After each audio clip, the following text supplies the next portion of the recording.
இப்போ ஒரு சில நாட்களா, இந்த வெப்பநிலைங்கிறது ரொம்ப அதிகமாயிட்டே போயிட்டு இருக்குதுங்க. டெல்லியில பார்த்தீங்கன்னா 52 டிகிரி செல்சியஸ், ஜெய்ப்பூர்ல பார்த்தீங்கன்னா 55 டிகிரி செல்சியஸ் அப்படின்னு சொல்லிட்டு, இந்த வெப்பநிலை ரொம்ப அதிகமாயிட்டே போயிட்டு இருக்குது. இந்த சூழ்நிலையில நம்ம ஏர் கூலர், இந்த ஃபேன் எதுவுமே யூஸ் பண்ண முடியாத அளவுக்கு ஆயிட்டோங்க.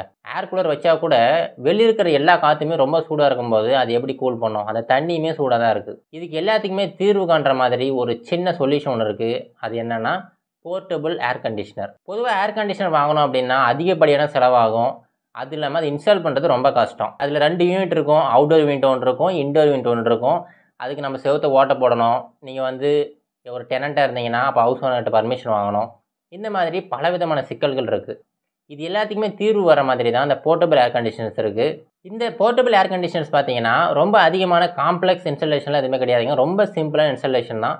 இதில ஒரே ஒரு யூனிட் தான் இருக்கும். ஒரு சின்ன ஏர் கூலர் மாதிரி தான் இருக்கும். ஆனா, உள்ள இருக்கிற காம்போனன்ட்ஸ் எல்லாமே ஏர் கண்டிஷனர்ல இருக்கிற அதே காம்போனன்ட்ஸ் இருக்கும். இது ரொம்ப மூவபிள். எங்க வேணாலும் நீங்க நகர்த்தி எடுத்துட்டு போய்க்கலாம். இன்ஸ்டால் பண்றது ரொம்ப ஈஸி. ஒரே ஒரு பைப் தான் இருக்கும். அந்த பைப்ப கொண்டு போயிட்டு நீங்க விண்டோ பக்கத்துல இன்ஸ்டால் பண்ணா போதும். காஸ்ட் வைஸ் பார்த்தீங்கன்னா, நீங்க பெரிய ஏசி வாங்குறதோட போர்ட்டபிள் ஏசி வாங்குறது கொஞ்சம் காஸ்ட் வைஸ் உங்களுக்கு எஃபெக்டிவா இருக்கும். இப்போ இந்த போர்ட்டபிள் ஏசி எப்படி ஒர்க் ஆகுது?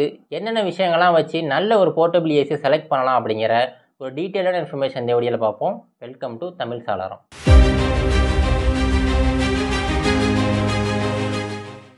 முதல்ல இது எப்படி ஒர்க் ஆகுதுன்னு பார்ப்பாங்க. இது பார்க்கறதுக்கு பார்த்தீங்கன்னா, கிட்டத்தட்ட ஒரு ஏர் கூலர் மாதிரியே தான் இருக்கும். ஒரு சின்ன ஒரு பெட்டி மாதிரி ஒரு அமைப்பு தான். ஆனா, இந்த பெட்டி மாதிரி இருக்கிற இந்த அமைப்புக்குள்ளார ஒரு ஏர் கண்டிஷனர் உள்ளார இருக்கும் பார்த்தீங்களா, அந்த காம்போனன்ட்ஸ் எல்லாமே. ஒரு எவாப்பரேட்டர் இருக்கும், கண்டென்சர் இருக்கும், கம்ப்ரசர் இருக்கும், ஒரு ஃபேன் இருக்கும், அப்புறம் ஒரு எக்ஸாஸ்ட் இருக்கும். இது எல்லாமே இந்த சின்ன பெட்டி மாரி இருக்கிற அமைப்புக்குள்ளாரயே இருக்கும். இது எப்படி ஒர்க் ஆகுதுன்னு பார்த்தீங்கன்னா, அந்த எக்ஸாஸ்ட்ன்னு சொன்னேன் பார்த்தீங்களா, ஒரு பைப் மாதிரி இருக்கும். அந்த பைப் மாரி இருக்கிற அமைப்ப நீங்க விண்டோ பக்கத்தில பொருத்திட்டா போதும். அந்த பைப் வழியா வெளியில இருக்கிற காத்த இந்த ஏர் கண்டிஷனர், அந்த போர்ட்டபிள் ஏர் கண்டிஷனர் வந்து உள்ள இழுத்து, உங்களுக்கு கூல் பண்ணி உங்களுடைய ரூம்குள்ளார குடுத்துரும். அதே மாரி ரூமுக்குள்ள இருக்கிற அந்த வெப்பமான காத்த எடுத்துக்கிட்டு, அதே பைப் வழியா வெளியில அனுப்பிரும். இது ரொம்ப சிம்பிளான வொர்க்கிங் பிரின்சிபல் தாங்க. இப்போ இந்த போர்ட்டபிள் ஏர் கண்டிஷனர்ஸ எப்படி செலக்ட் பண்ணலாம் அப்படிங்கிறத ஒரு சில வழிமுறைகள் மூலமா பார்ப்போம். இதுல நீங்க முதல்ல பார்க்க வேண்டியது எனர்ஜி எஃபிஷியன்சி. பொதுவா ஏசி பயன்படுத்தினாவே அதிகப்படியான கரண்ட் பில் வரும் அப்படிங்கிறது எல்லாருக்குமே தெரியும். எனர்ஜி எஃபிஷியன்ட்டான இந்த போர்ட்டபிள் ஏர் கண்டிஷனரை சூஸ் பண்ணுறதுக்கு SEER அப்படிங்கிற ஒரு வேல்யூ இருக்குதுங்க. அதாவது சீசனல் எனர்ஜி எஃபிஷியன்சி ரேஷியோ அப்படிங்கிற ஒரு வேல்யூ இருக்குது. இந்த வேல்யூ நீங்கள் அதிகமாக இருக்கிற ஒரு ஏர் கண்டிஷனர் சூஸ் பண்ணீங்கன்னா உங்களுக்கு அந்த ஆப்ரேட்டிங் காஸ்ட்டுங்கிறது முடிஞ்ச வரைக்கும் குறைக்கப்படும். ரெண்டாவது விஷயம் கூலிங் கெப்பாசிட்டி. பொதுவா பார்த்தீங்கன்னா, இந்த ஏசியோட கூலிங் கெப்பாசிட்டி எப்படி மெஷர் பண்றாங்க அப்படின்னா, BTU அப்படிங்கிற ஒரு யூனிட்ஸ்னால மெஷர் பண்றாங்க. அதாவது அந்த BTU அப்படிங்கிறது பிரிட்டிஷ் தெர்மல் யூனிட். இதன் மூலமா தான் ஒரு ஏர் கண்டிஷனர் எந்த அளவுக்கு கூலிங் பண்ணும் அப்படிங்கிறத மெஷர் பண்றாங்க. இதுக்கு நீங்க முதல்ல என்ன பண்ணணும் அப்படின்னா, உங்க ரூமோட அளவை நீங்க மெஷர் பண்ணணும். அதாவது 10க்கு 10 அப்படி இருந்துச்சுன்னா, உங்களுக்கு வந்து 100 சதுரடி இருக்கும். அதே மாதிரி 10க்கு 20 அப்படின்னா, அது வந்து 200 சதுரடி இருக்கும். இந்த மாதிரி உங்களுடைய ரூமோட சதுரடி எவ்வளோ இருக்குன்னு முதல்ல நீங்க மெஷர் பண்ணிக்கங்க. ஃபார் எக்ஸாம்பிள் சொல்றேன். 100லேருந்து 150 சதுரடி இருக்கிற ஒரு ரூமுக்கு, அந்த BTU இருக்கு பார்த்தீங்களா, பிரிட்டிஷ் தெர்மல் யூனிட். இது வந்து கிட்டத்தட்ட ஒரு 5000க்கு மேல இருக்கணும். இந்த மாரி இருந்தா மட்டும் தான், அந்த ஏசினால இந்த பர்ட்டிகுலர் ரூம வந்து கூல் பண்ண முடியும். இது ரூமோட சைஸ பொறுத்து வேரி ஆயிட்டே இருக்குதுங்க. அந்த சார்ட்ட நான் குடுக்குறேன். நீங்க ரெஃபரன்ஸ்க்கு பார்த்துக்கலாம். உங்களுடைய ரூமோட சைஸ பொறுத்து இந்த BTU யூனிட்ஸ்மே உங்களுக்கு இன்க்ரீஸ் ஆயிட்டே போகும். நல்லா ஞாபகம் வச்சுக்கங்க. உங்க ரூமுக்கு தகுந்தாப்புல தான் நீங்க இந்த BTU யூனிட்ஸ செலக்ட் பண்ணணும். நீங்க அதிகப்படியாவோ, இல்ல கம்மியாவோ செலக்ட் பண்ணீங்கன்னா, உங்களுக்கு கிடைக்கக்கூடிய அந்த கூலிங் ஆகட்டும், இல்ல எஃபிஷியன்சி ஆகட்டும் எல்லாமே ரொம்ப பாதிக்கப்படும். 3வது கூலிங் பவர். இந்த BTU சொன்னேன் பார்த்தீங்களா, இதுதான் வந்து அந்த கூலிங் பவர மெஷர் பண்றதுக்கான ஒரு யூனிட். British thermal unit. இப்ப என்னன்னா, நீங்க நினைக்கலாம், நம்ம அதிகமான BTU இருக்கிற ஒரு ஏசிய வாங்குனோம்னா, நம்மளுக்கு நல்ல கூலிங் கிடைக்குமே அப்படின்னு நீங்க யோசிக்கலாம். ஆனா, இதுல என்ன சிக்கல் அப்படின்னா, நீங்க ஒரு சின்ன ரூமுக்கு அதிக BTU இருக்கிற ஒரு ஏசிய வாங்குனீங்க அப்படின்னா, அந்த இடத்துல அந்த ஹியூமிடிட்டி, அந்த ஈரப்பதம் அப்படிங்கிறது அந்த காத்துல அதிகமாயிட்டே போகும். இது வந்து உங்களுக்கு ஒரு அன்கம்ஃபர்டபுளான ஒரு சிச்சுவேஷனை ஏற்படுத்திரும். அதே மாதிரி பெரிய ரூமுக்கு நீங்க சின்ன, அதாவது குறைந்த அளவு BTU இருக்கிற ஒரு ஏசிய வாங்குனீங்கன்னா, உங்களுக்கு அந்த கூலிங்ங்கிறது ரொம்ப கம்மியா இருக்கும். அதனால அந்த சார்ட் படி உங்க ரூமோட சைஸ முதல்ல மெஷர் பண்ணுங்க. அந்த ரூம் சைஸுக்கு தகுந்தாப்புல அந்த BTU யூனிட் இருக்கிற அந்த போர்ட்டபிள் ஏசிய நீங்க செலக்ட் பண்ணிக்கங்க. 4வது விஷயம் ஏர் ஃபில்டர். இப்போ பொதுவா பார்த்தீங்கன்னா, ஏசில ஆல்ரெடி ஒரு ஏர் ஃபில்டர் இருக்கும். ஆனா, நீங்க எக்ஸ்ட்ரா நெறைய ஏர் ஃபில்டர் இருக்கிற மாதிரி ஒரு ஏசிய கூட நீங்க வாங்கலாம். இப்போ ஒருவேளை நீங்க இருக்கிற ஏரியாவுல ஒரு குப்பை கிடங்கோ, இல்ல வேற ஏதாவது ஒரு விஷயம் இருக்குது அப்படின்னா, அந்த சுற்றுச்சூழல்லே ஒரு விதமான மனம் வீசிக்கிட்டு இருக்கும். அந்த மனம் இந்த ஏசி வழியா உள்ள வரதுக்கும் வாய்ப்பு இருக்கு. அதனால நீங்க என்ன பண்ணலாம்னா, ஆக்டிவேட்டட் கார்பன் இருக்கிற அந்த ஃபில்டரை நீங்க யூஸ் பண்ணலாம். இத நீங்க யூஸ் பண்ணீங்க அப்படின்னா, அந்த ஆடர் அப்படிங்கிறது சுத்தமா குறைஞ்சு, உங்களுக்கு நல்ல மணமான ஒரு காத்த உங்களுக்கு உள்ள குடுக்கும். 2வது பார்த்தீங்கன்னா, நீங்க அதிக டஸ்ட் இருக்கிற ஏரியாவுல இருக்கீங்கன்னா, நீங்க வந்து இந்த எலக்ட்ரோஸ்டாட்டிக் ஃபில்டர நீங்க பயன்படுத்தலாம். இந்த ஃபில்டர் பார்த்தீங்கன்னா, உங்களுக்கு டஸ்ட் ஆகட்டும், இல்ல பாக்டீரியாஸ் ஆகட்டும், இது எல்லாத்தையுமே ஃபில்டர் பண்ணிட்டு ஒரு சுத்தமான ஒரு காத்த உங்களுக்கு குடுக்கும். 5வது விஷயம் என்னன்னு பார்த்தீங்கன்னா, அந்த ஹோஸ் டைப்.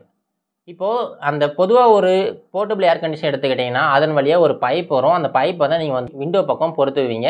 இதுல 2 வகை இருக்குதுங்க.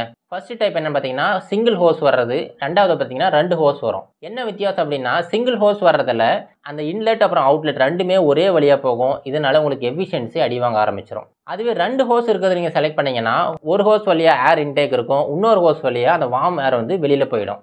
அதனால 2 ஹோஸ் இருக்கிறத நீங்க செலக்ட் பண்ணிக்கங்க. கண்டிப்பா உங்களுக்கு எஃபிஷியன்சி நல்லாவே இருக்கும். இப்போ இது எல்லாமே ஒரு பேசிக்கான ஒரு ரிக்வயர்மெண்ட்ஸ்ங்க. இத தவிர்த்து நீங்க எக்ஸ்ட்ரா ஃபீச்சர்ஸ் கூட ஆட் பண்ணிக்கலாம். இதுல முதல் விஷயம் என்னன்னு பார்த்தீங்கன்னா, டீஹியூமிடிஃபையர். ஒருவேளை நீங்க இருக்கிற இடத்துல ஈரப்பதம் அதிகமா இருக்கு அப்படின்னா, நீங்க என்னதான் கூல் பண்ணா கூட அது ஒரு கம்ஃபர்டபுளான சிச்சுவேஷன் உங்களுக்கு குடுக்காது. அந்த சூழ்நிலையில நீங்க வந்து இந்த டீஹியூமிடிஃபையர் இருக்கிற அந்த போர்ட்டபிள் ஏசிய நீங்க வாங்கிக்கலாம். இதனால அந்த காற்றுல இருக்க அந்த ஈரப்பதத்த கொஞ்சம் கொஞ்சமா அந்த டீஹியூமிடிஃபையர் குறைக்க ஆரம்பிச்சுரும். 2வது பார்த்தீங்கன்னா, ஒரு ஹீட்டிங் கெப்பாசிட்டி இருக்கிற மாதிரியான போர்ட்டபிள் ஏர் கண்டிஷனர் கூட நீங்க வாங்கிக்கலாம். இதனால என்னன்னா, நீங்க குளிர்காலத்துல கூட இந்த ஏசிய பயன்படுத்தி உங்க ரூம வந்து ஹீட் பண்ணிக்கலாம். இதனால இந்த ஏசிய நீங்க எல்லா சூழ்நிலைகளுக்குமே, எல்லா காலநிலைகளுக்குமே பயன்படுத்திக்கலாம். 3வது ஃபீச்சர் என்னன்னா, புரோகிராமபிள் டைமர். ஒருவேளை இந்த ஏசி வந்து குறிப்பிட்ட டைமுக்கு ஆன் ஆகணும், ஒரு குறிப்பிட்ட டைமுக்கு ஆஃப் ஆயிடணும் அப்படின்னு சொல்லிட்டு நீங்க புரோகிராம் பண்ணிக்கலாம். இது வந்து பல பேருக்கு இந்த ஆப்பரேஷன் பண்ற அந்த டாஸ்க் டைமிங் வந்து குறைக்கும். நீங்க என்னதான் மறந்துட்டா கூட அந்த ஏசிங்கிறது ஆட்டோமேட்டிக்கா ஆன் ஆயிடும், ஆட்டோமேட்டிக்கா ஆஃப் ஆயிடும். இது ஒரு எக்ஸ்ட்ரா ஃபீச்சர் தான். 4வது பார்த்தீங்கன்னா, ரிமோட் கண்ட்ரோல் இருக்கிற மாதிரி வாங்குறது. இது வந்து உங்களுக்கு ரொம்ப ஒரு கம்ஃபர்டபுளான சிச்சுவேஷன குடுக்கும். நீங்க அந்த ரூமுக்குள்ளார எந்த ஒரு இடத்துல இருந்து கூட நீங்க ரிமோட் கண்ட்ரோல பயன்படுத்தி இந்த ஏசிய ஆப்பரேட் பண்ணிக்கலாம். 5வது விஷயம் பார்த்தீங்கன்னா, இந்த லேம்ப் ஆஃப் ஃபீச்சர் அப்படிங்கிறது. இது என்னன்னா, கண்டிப்பா அந்த ஏசில ஒரு கண்ட்ரோல் பேனல் இருக்கும். பொதுவா பார்த்தீங்கன்னா, டச் ஸ்கிரீன் தான் இருக்கும். அந்த டச் ஸ்கிரீன்லேருந்து எப்பவுமே லைட் வந்து எமிட் ஆகிட்டே இருக்கும். இது நைட் டைம்ல நீங்க பயன்படுத்தும்போது அந்த லைட் வந்து உங்கள டிஸ்டர்ப் பண்ணும். உங்களோட ஸ்லீப் கூட டிஸ்டர்ப் ஆகுறதுக்கு வாய்ப்பு இருக்கு. இதனால தான் இந்த எக்ஸ்ட்ரா ஃபீச்சர் குடுத்துருக்காங்க. அது வந்து லேம்ப் ஆஃப் ஃபீச்சர் அப்படிங்கிறது. நைட்ல வந்து நீங்க இந்த லேம்ப் ஆஃப் ஃபீச்சர பயன்படுத்தி அந்த கண்ட்ரோல் பேனல் லைட்ட வந்து நீங்க ஆஃப் பண்ணிக்கலாம். இன்ஸ்டாலேஷன் ரொம்ப ஈஸின்னு சொன்னேன் பார்த்தீங்களா, அதே போல இதோட மெயின்டெனன்ஸுமே ரொம்ப ஈஸியா தான் இருக்கு. இப்போ என்னன்னா, ஒரு சில ஏசில டீஹியூமிடிஃபையர்லாம் இருக்குன்னு சொன்னேன் பார்த்தீங்களா, அந்த மாரி ஏசிகள் எல்லாமே அந்த வாட்டர் கலெக்ட் பண்றதுக்காக ஒரு ட்ரே வச்சிருப்பாங்க. அது வந்து நீங்க தினமுமே அந்த வாட்டர வந்து டிஸ்போஸ் பண்ற மாதிரி இருக்கும். 2வது விஷயம் பார்த்தீங்கன்னா, அந்த ஏர் ஃபில்டர். இந்த ஏர் ஃபில்டர ஒரு 2 வாரத்துக்கு ஒரு முறையாவது நீங்க எடுத்து கிளீன் பண்ற மாதிரி இருக்கும்.